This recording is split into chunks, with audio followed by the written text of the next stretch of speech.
I'm Daniel Lucas, and welcome to Book 101 Review. Book 101 is all about the books that I read for the last 40 years. And today I have my special guest, very special guest. She is award winning and best selling author at the age of 17, no other than Ms.Shanti Hershenson. Thank you so much for having me. Welcome to Book 101, Miss Shanti, and can you please introduce more about yourself? Of course. So, my name is Shanti Hershenson. I'm 17 years old, and I've had a really amazing and really rewarding writing journey over the last few years. Since I was really young, I loved writing. It was, my favorite thing. I loved like creating these stories and these characters. And when I was 12 years old, I decided that I really wanted to write a book. And at the time, I was stuck at home because of lockdown. So I just went for it, and I've never looked back. I've never stopped, and it's just really been like the coolest thing. The coolest thing because you are cool. Let's celebrate your coolness. Thank you so much for sharing your talents to the world. Of course, thank you. You're welcome. And this podcast is created for you. So let's talk about one of your sci-fi novel, Neverdying. Can you tell us about it? Of course, Neverdying is, I believe it's my most sold book right now, and it was it was a pretty like big change for me. So I wrote it when I was 14 years old. I was in 8th grade. And at the time, I felt a little like, not that I was stuck necessarily, but just that I wanted to like do something different. Like something wasn't working. So I really tried to like write the book that I really wanted to read, but I also really experimented a lot with my writing style. And I tried to forget the fact that I was 14 and just write whatever came to mind. And this is the book that I came up with. And instantly, like on TikTok, I had videos go viral and people were really interested. And this was for the first time that I was like, oh my gosh, like this is actually like success and it's immediate success. And I got interviewed on the local news, and I love this book so much. It's about a future in which a random handful of society are immortal due to this genetic mutation, and the government does not like this, so they decide that they're going to have these government operatives called exterminators basically go and kill the immortals, and it becomes this sort of conflict that's like both social, political, and just like very it's a lot. It's really intense, and it's a really fun book as well. Oh my gosh, Auntie, we salute you of what you're doing. So, how Thank you. does the novel explore the concept of immortality? So the novel explores it from two different sides. It explores it in the way that the people who aren't immortal are very much like jealous. They're like, "Well, I want to live forever." On the other hand, it explores the kind of sort of little like crises the people who are immortal like are going through in terms of having literally an infinite amount of time. And as well as the fact that even though these people are immortal, they're still being hunted and they're still having like these very like serious. So it's like it explores it from two different fronts. It's really interesting because the people, like most of the people that are immortal in the book, wish they weren't immortal, and the people who aren't immortal wish they were. So it really poses this sort of question about like the grass being greener. Um, if like yeah. So, what are the main themes presented in Neverdying? Ooh, so I have a lot about just like society and about sort of the way that like other people are treated and the way sort of but also in the way that people can rise to power, in the way they can use their power as influence, and also the way fear is used as influence over people. There's a lot of among the people who are against the immortals, there's a lot of fear. They're like, this is unnatural, we don't like this, we're afraid of this. And then on the other hand, the immortals, despite being physically very powerful, are like this oppressed group of people. It also, of course, there's a lot of like themes about like love and romance and about like finding like goodness even in a really dark time. And ultimately, it's also like it's just a very like enjoyable book.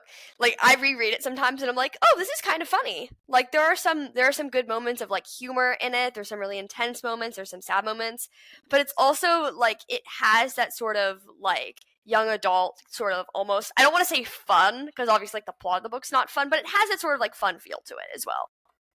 Definitely. People, Ms.Shanti Hershenson will be my feature author of the month of June. So please tune in for that. So, how does Neverdying offer or differ from other books about immortality? Ooh, so I think it offers both perspectives.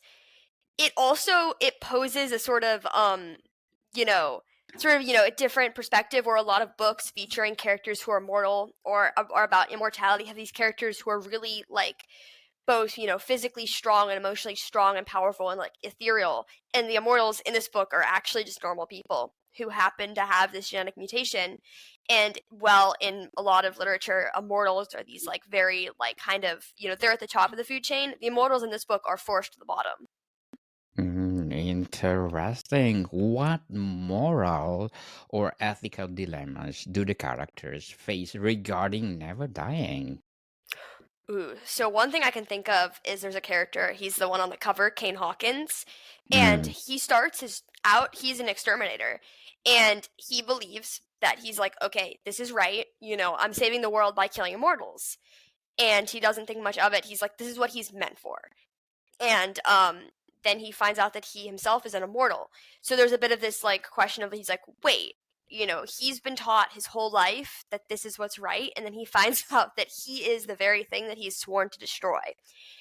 And also at the same time, the whole construct of like, the idea of like getting rid of immortals and exterminating them, you know, there's like the villains, they have their like quote unquote like justification. They're like, well, we're doing this because of this, we want to prevent overpopulation, but like at the extent of like, killing people. Like it's really, there's a lot of intricate conversations between the like morals of these characters and then their behaviors. So, do you think Never Dying will become a series or a motion picture? Ooh, I would love to see Neverdying as a TV show or a movie. That's like the dream. Technically, I feel it could be either. There's 4 books in the series. The series is done, except for the fact that I might write like a little bonus novella. Um, but within there being 4 books in the series, it could be that it's a TV show and there could be just 4 seasons, or it could be like a movie series with 4 movies. I honestly think it would be better as a TV show almost just Yeah. because there's so much just within the books and I'm like, well, that's an episode on its own. That's not that's like literally a movie length on its own. And then that might allow for there to be more exploration of the world and the characters and like, yeah. So, Never Dying will be a series, quartet, or a trilogy. Ooh, so right now it is a quartet. And I'm not estimating that it's going to change because I don't think there's room for an actual like 5th book. But there's definitely room for bonus content. For sure. Prequel. Ooh, that's a good idea. who who are the main protagonists in Never Dying? So the 2 main characters are Scarlett Caldwell and Kane Hawkins. I know I mentioned Kane earlier. He is the exterminator turned immortal. And then there's Scarlett. And Scarlett found out that she was immortal when she was 12 years old and she got hit by a car in front of a lot of people and nothing happened. And that was at the start of this sort of like, the beginning of the idea of immortals in this society. And so she has lived several years in hiding. She's 19 when the book starts, and she's basically like part of her is tired of living. She lives in a compound, and she really cannot go outside much. A part of her is really tired of living in fear, and another part of her doesn't think that anything could be done. Hmm. And but then as she's sent on a mission, and it's this whole like elaborate plot, but she's sent on this mission that has her questioning like whether or not being quiet about it is the right thing to do. So, what are the motivations of the main characters? Of course. So Kane originally is motivated by the fact that like in some ways he's very lost with himself. He Yes. he needs something, he needs a purpose, and he believes that his purpose is to exterminate. That's what he's been taught. On the other hand, Scarlett is just motivated to stay alive, to see the end of this conflict. And of course, as the story progresses, their motivations change and they learn more about themselves. But I can't spoil the book, so. Spoilers! So, how do the characters' relationships evolve throughout the story? So, of course, originally, Kane and Scarlett hate each other. They meet, it's obviously like mortal Mm-hmm. enemies. Mm-hmm. Um, and as they are allegedly maybe not forced to work together, they soon realize that they actually have a lot in common, and there's this sort of middle ground. And especially this is important for Kane, as he realizes that so much of what he's been taught is a lie, and from there he can kind of start to learn more about himself through connecting with others who he previously did not like. Interesting twist. So, who is or who as the antagonist, and what role do they play in the story? Of course. So the primary antagonist of Neverdying is this character named President Wilde. For a lot of the book, he's sort of this like figurehead. Like it's the people that are working for him or the characters who are actively like interacting with the main characters. However, as the series progresses, there are more interactions with President Wilde, and it sort of becomes, like he is like the main traditional villain. Interesting. So, at the age of 17, you are award-winning and best-selling author. What would be your goal in life? So I really just want to keep writing. I want to keep like inspiring people and getting to do what I love and also like help other people through my work. I love writing things that people can relate to, even if like the plots are crazy and there's a lot going on. There's always little pieces of each story and those things the characters are experiencing that I feel others can relate to. And it's also for me like my writing's a bit of a form of social commentary. So Mhm. it's all about really exploring the world through like the written word. I'd love to see a film adaptation of one of my books, whether it's a TV show or a movie. Of course, that's every writer's dream. I also think a video game would be very cool. Yes, certainly.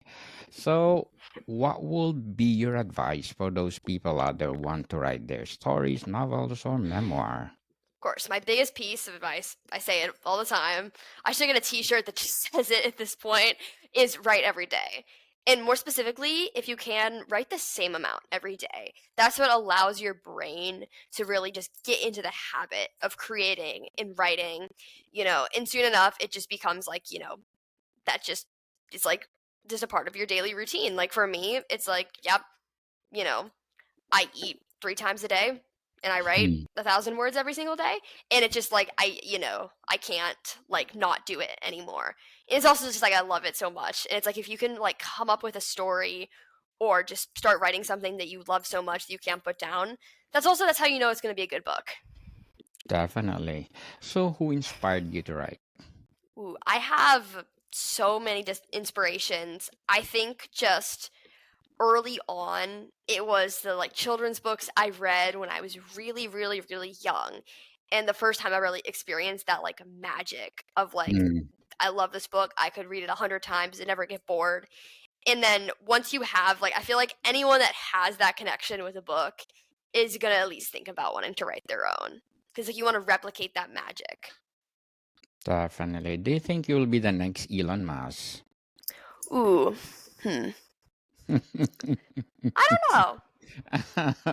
We will judge, okay? We're gonna look what will be happening to you after 20 years.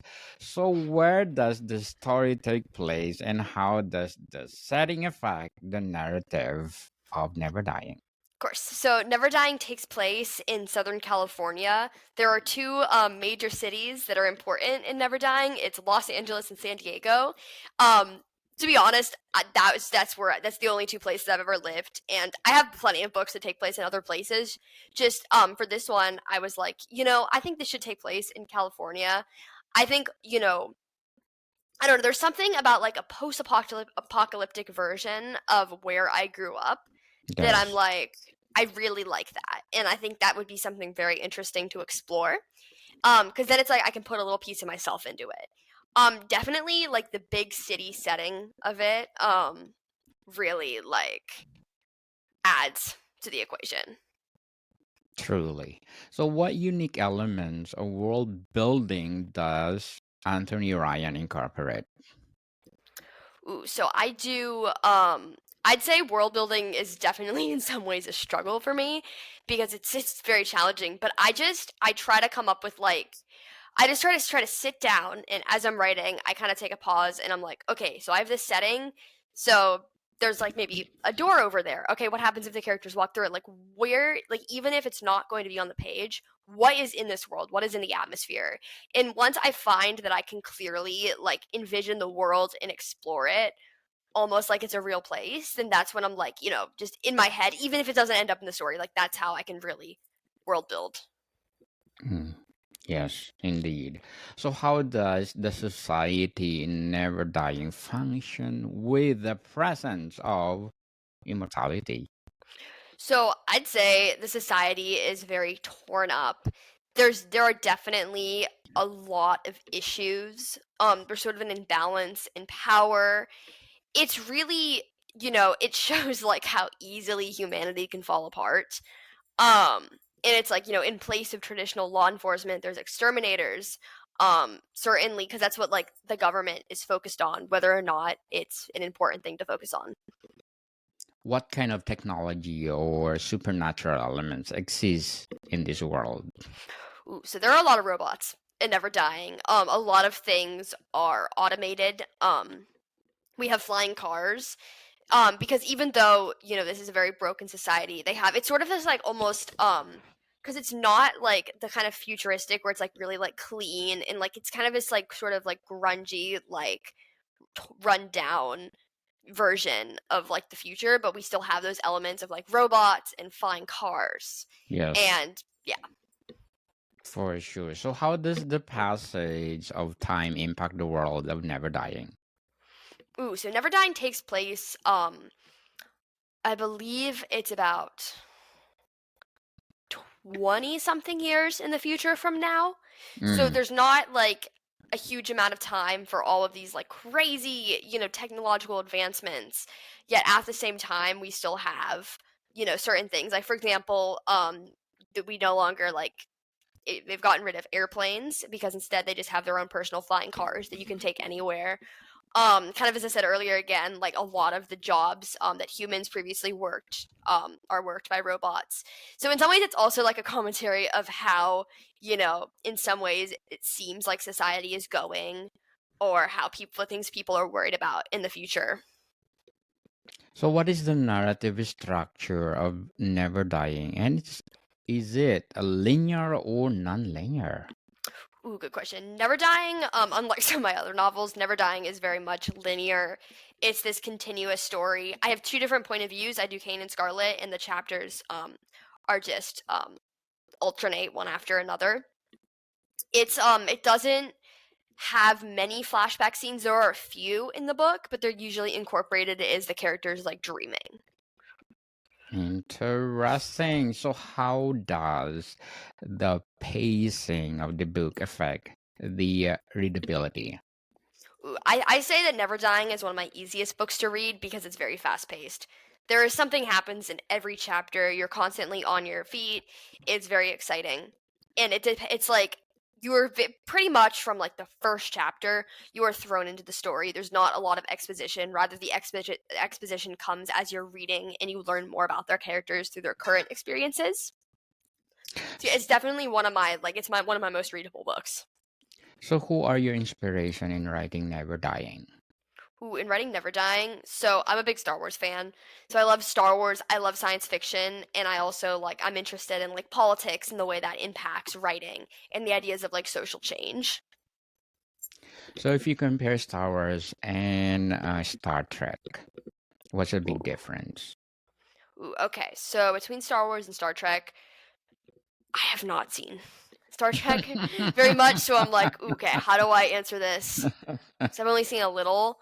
Um, they're both. I feel like they both have very different ways of exploring the universes. Yes, for sure. Different angle. And what are the most memorable quotes or passage from Neverdying? Oh, good question. there are so many different ones I could say for this. Um, particularly, and I don't remember the actual quote word for word, but there's a turning point in the story where like Kane starts to realize exactly what is happening, and he throws his gun just like across. He's like, I can't do this anymore. So, Miss Shanti, to wrap up our discussion for today, what are or what is your expectation for Neverdying?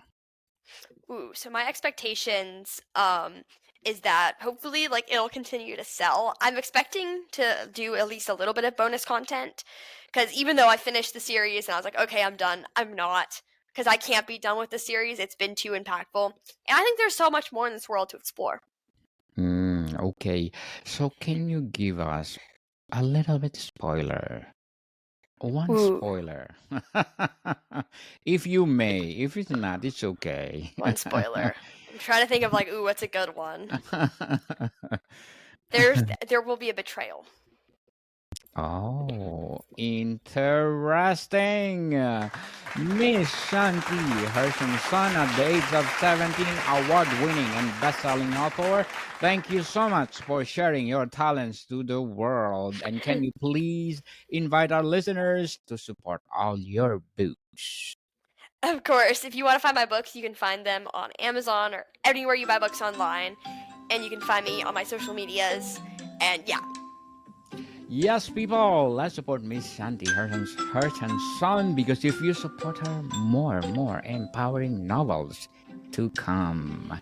So, Miss Shanti, you will be my feature author of the month of June. Don't forget that. More to come, people. See you soon.